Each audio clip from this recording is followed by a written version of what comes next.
Fala galera, bom dia, boa tarde, boa noite, boa madrugada. Meu nome é Sidney Martins, professor de língua portuguesa aqui do LAC Concursos, o maior site de videoaulas do Brasil, quiçá das Américas. Então, venha comigo e vamos direto ao ponto. A nossa aula hoje é de regência e é um assunto pesado, tanto é que a gente vai dividir a aula em provavelmente 3 blocos. E aí se liga. Quando a gente fala em regência, a gente tem a regência verbal e a regência nominal.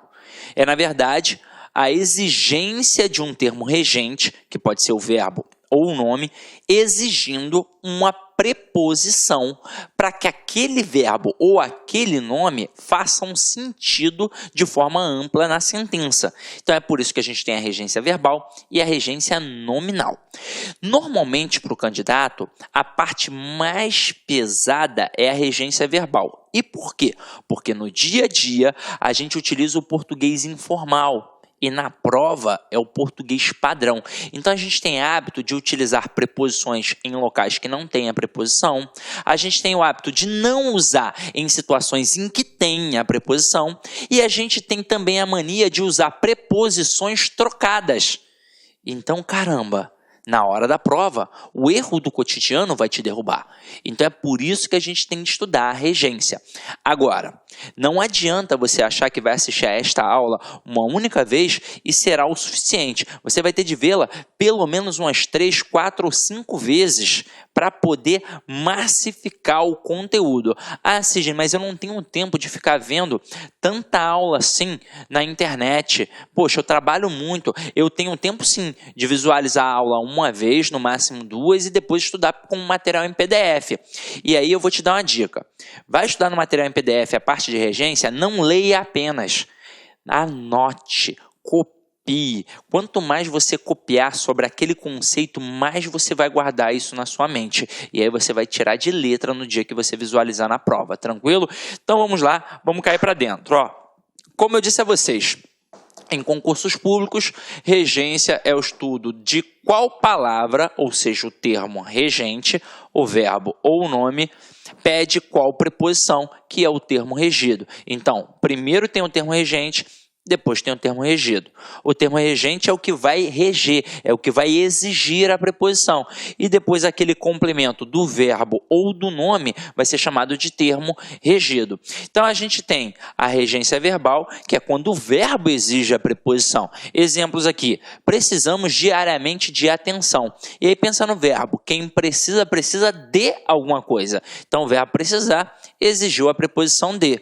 Agora, todos acreditavam em um futuro melhor. Quem acredita, acredita em alguma coisa. Então, o verbo exigiu a preposição em. Até aí, tudo bem, não é? Agora, olha a regência nominal. É quando um nome exige uma preposição. Então, a gente tem aqui, ó, tenho medo de fantasmas.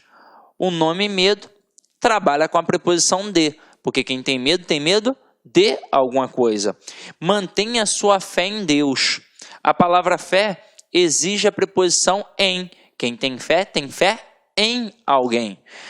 O homem era fiel à sua esposa. O nome fiel exige a preposição a. Quem é fiel a alguém. Agiram contrariamente às ordens. O nome contrariamente exige a preposição a. Se é contrariamente a alguma coisa. Então, aqui a gente tem a parte da regência nominal. Detalhe, normalmente, quando a gente fala de regência verbal, o aluno realmente tem uma dificuldade, porque no dia a dia utiliza um português diferente daquele que cai na prova. Mas quando a gente fala em regência nominal, por incrível que pareça, normalmente as pessoas utilizam corretamente. E aí como é que o avaliador vai te derrubar? Ele vai te derrubar na análise sintática propriamente dita. Então, quando a gente pega a parte da transitividade verbal, a gente faz as classificações em cima do verbo. Então, a gente, diante daquele verbo, descobre quem é o sujeito e descobre quem é o complemento. Como nós temos 3 verbos classificatórios, o verbo transitivo, o intransitivo e o de ligação, nós temos 3 tipos de classificações. A gente tem a possibilidade de ter um objeto, que pode ser direto ou indireto, como vimos na aula de transitividade verbal. A gente tem a possibilidade de ter um adjunto adverbial e a gente tem a possibilidade de ter um predicativo do sujeito. Enquanto a gente trabalha ali com o verbo transitivo, pede o objeto. O verbo intransitivo trabalha com adjunta adverbial. E o verbo de ligação trabalha com o predicativo do sujeito. Só que agora a gente vai falar de nome. E quando um termo está ligado a um nome, ou é um complemento nominal, ou é um adjunto adnominal. E quando a gente fala em nome na língua portuguesa, num primeiro momento a gente pensa no substantivo, que é a classe responsável por nomear os seres e as coisas. Mas a gente tem, na verdade, 3 elementos: o substantivo, o adjetivo e o advérbio. E por quê?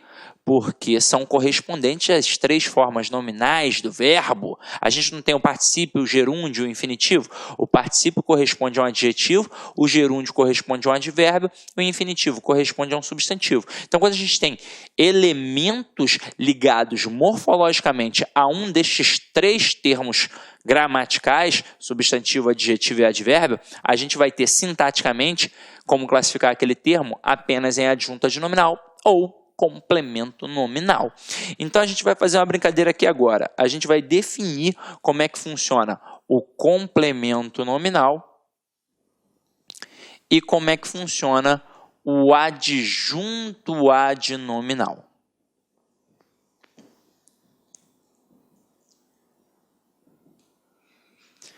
Conceitualmente falando, o que é o complemento nominal? Um nome, ele não vai ter o sentido completo. Então, ele vai exigir um complemento, que a gente vai chamar de complemento do nome, ou complemento nominal.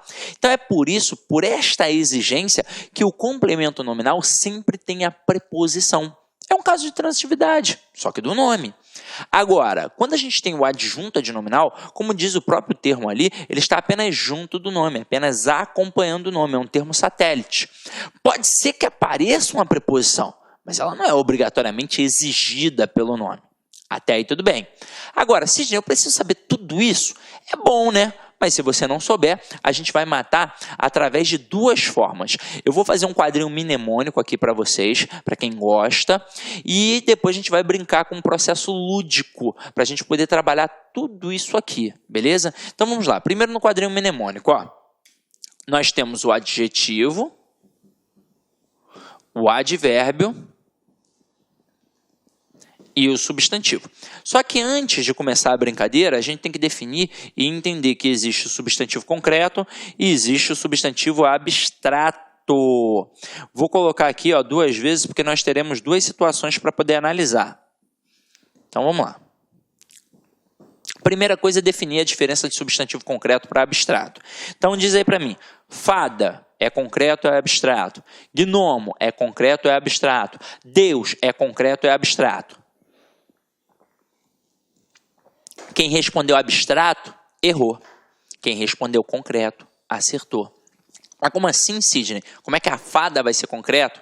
Galera, na verdade, não é só aquilo que eu posso pegar que é concreto. É aquilo que eu posso pegar, imaginar e criar, porque eu posso tornar palpável. Eu posso ou não posso colocar uma fada no desenho? Posso, então é concreto.